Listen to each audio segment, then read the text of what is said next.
السلام علیکم ورحمۃ اللہ وبرکاتہ۔ عروہ کی شادی جس گھرانے میں ہوئی ان کا ماحول ان کے گھرانے سے بالکل الگ تھا۔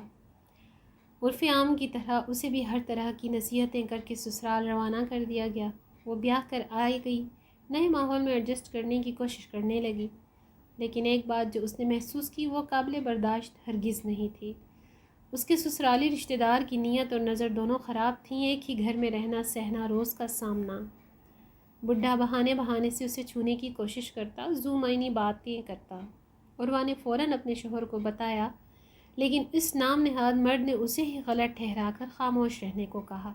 اب جو بھی کرنا تھا اسے خود ہی کرنا تھا۔ ایک دن گھر میں کوئی نہیں تھا، بڈھے نے اپنی ہوس پوری کرنے کے لیے عروہ کو پکڑ لیا۔ اس نے اپنا پورا زور لگا کر خود کو بامشکل چھڑایا۔ اس کے چیخنے چلانے شور مچانے پر کسی کے آ جانے کے ڈر سے اس نے چھوڑ تو دیا، لیکن خباثت بھری مسکراہٹ سے صاف ظاہر تھا وہ یہ کام پھر کرے گا اور بار بار کرتا رہے گا، اور جو مرضی کر لے میرے سے بچ نہیں سکتی اور کوئی تیری بات پر یقین بھی نہیں کرے گا۔ اس نے کھلا چیلنج کیا تھا۔ وہ ڈر کر کمرے میں کنڈی لگا کر چپ کر بیٹھ گئی، مگر کب تک؟ آخر کو باہر بھی نکلنا تھا۔ وہ اپنے ہی گھر میں شوہر کے ہوتے ہوئے بھی غیر محفوظ تھی۔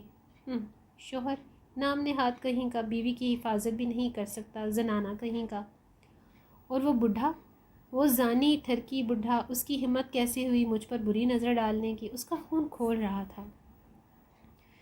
بڈھا سو چکا تھا، کوئی آواز نہیں تھی۔ وہ کچن میں گئی، پانی کا پتیلا گرم کیا اور لا کر بڈھے کی ناف کے نیچے ڈال دیا۔ کھولتے ہوئے پانی نے اپنا کام سیکنڈوں میں کیا تھا۔ بوڑھے کی چیخوں سے محلے دار آ گئے، ہسپتال لے گئے، جان بچ گئی، مگر اب بوڑھا کسی کو بھی ستانے کے قابل نہ رہا تھا۔ بہت سی معصوم زندگیاں تباہ ہونے سے بچ گئی تھیں۔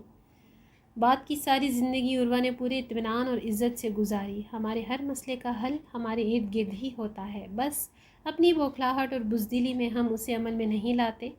اگر عروہ بر وقت ایسا نہ کرتی تو وہ خبیث بھیڑیا اسے نوچ نوچ کر کھاتا۔ بر وقت درست فیصلے نے اسے ساری زندگی کی ذلت سے بچا لیا تھا۔ ویڈیو اچھی لگے تو لائک اور شیئر کیجیے گا۔ اگلی ویڈیو تک اللہ حافظ۔